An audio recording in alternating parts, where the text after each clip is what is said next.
Então abra os seus ouvidos para Lula entrar. Eu não vou comentar o caso de polícia, não é meu. Eu não sou policial, eu não sou procurador-geral. O caso dele é de polícia. Você precisa ter algum delegado aqui? Não tem. Então vá na primeira delegacia da Polícia Federal e pergunte como é que vai ser tratado o caso dele. O meu caso é tratado do povo brasileiro, é tratado da Petrobras, tratado do emprego. É isso. Um beijo no coração para vocês e um beijo a Petrobras e parabéns pela patente. E assim...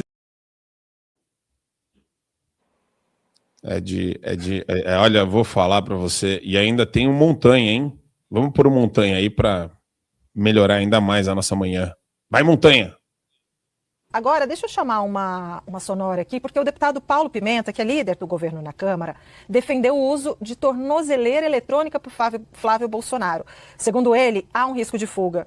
Pimenta também afirmou que o Congresso deve instalar a CPMI do Master após a revelação do áudio entre o senador e o ex-banqueiro Daniel Vorcaro. Essa declaração do Pimenta foi dada em entrevista ao Bastidores CNN. Vamos ver. Nós estamos pedindo o bloqueio de 65 milhões de reais. Por quê? Porque é dinheiro do FGC, dinheiro do Fundo Garantidor de Crédito, que é o dinheiro que está sendo usado para pagar as pessoas que foram lesadas pelo Banco Master. Então você imagina o seguinte, o Banco Master botou 65 milhões na conta do Flávio Bolsonaro e o FGC está cobrindo o rombo da fraude. Por muito menos do que isso, tem gente na cadeia. Eu acho engraçado, Adriles, a maneira como essa turma da imprensa normaliza a galera da esquerda pedindo prisão o tempo todo da galera da direita. E é para qualquer coisa. Assim, o cara não pede tornozeleira eletrônica pro Alexandre de Moraes. Ele não pede tornozeleira eletrônica pro próprio PGR. E os caras falam dessas instituições como se elas não fossem alvo do escândalo. Isso é o mais inacreditável. Eles estão contando uma história como se o judiciário não fizesse parte da trama.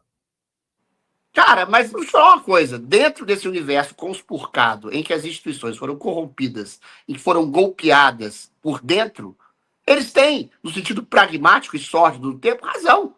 Porque qualquer coisa é motivo para pedir prisão de alguém. Um batom que picha uma estátua é razão para condenar uma mulher a 14 anos de cadeia. Um rosário na mão em frente a um quartel-general foi razão para condenar uma senhora a 14 anos de idade de prisão, uma senhora que saiu da prisão andando de andador, 73 anos de idade.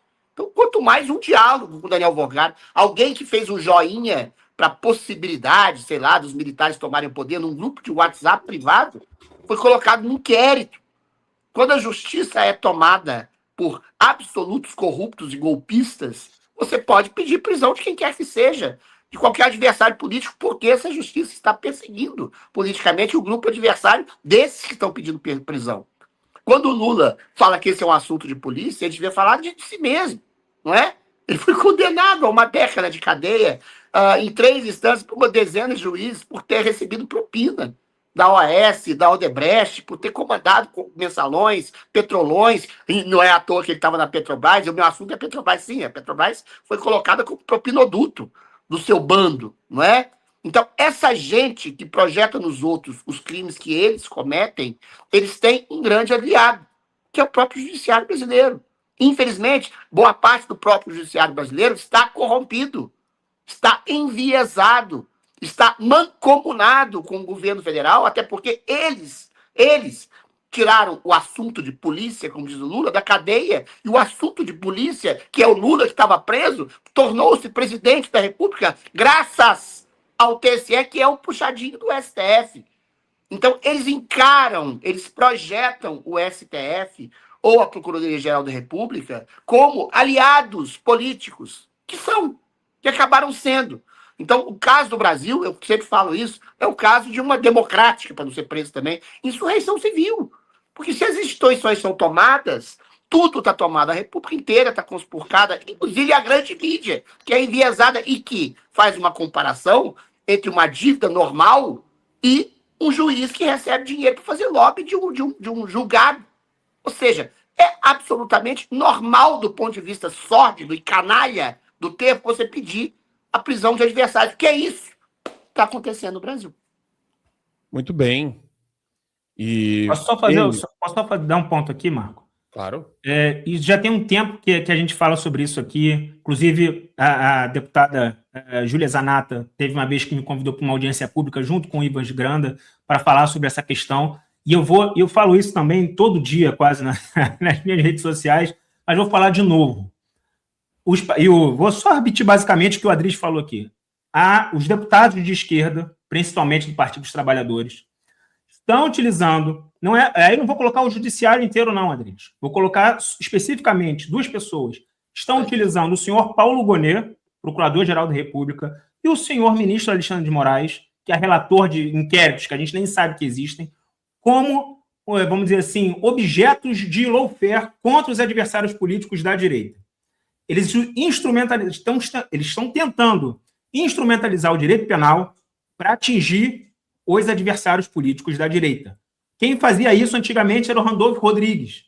Para quem não lembra, ele fazia a petição dia sim, dia também, nos inquéritos do ministro Alexandre de Moraes contra os mais diversos adversários. Fez isso quando vazou uma conversa, por exemplo, de um grupo de empresários que não tinha cargo político nenhum. Randolfo fez a petição lá no Alexandre de Moraes, o Alexandre mandou suspender, depois teve até a questão lá com o Tagliaferro, que disse que, enfim, que essa operação tinha tido alguma irregularidade. E agora, quem assumiu isso? O Lindbergh Farias. Lindbergh Farias assumiu isso, faz petições ao ministro Alexandre de Moraes toda semana. Toda semana.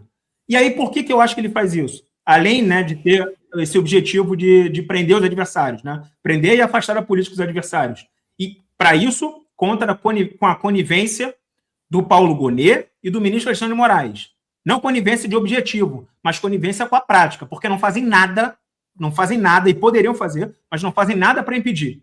O ministro Alexandre de Moraes nunca deu uma multa, Paulo Gonet nunca pediu uma multa, o ministro Alexandre de Moraes nunca disse para ele não fazer mais isso, nunca deu uma decisão de abuso de direito, uma litigância de má-fé, nunca vi isso.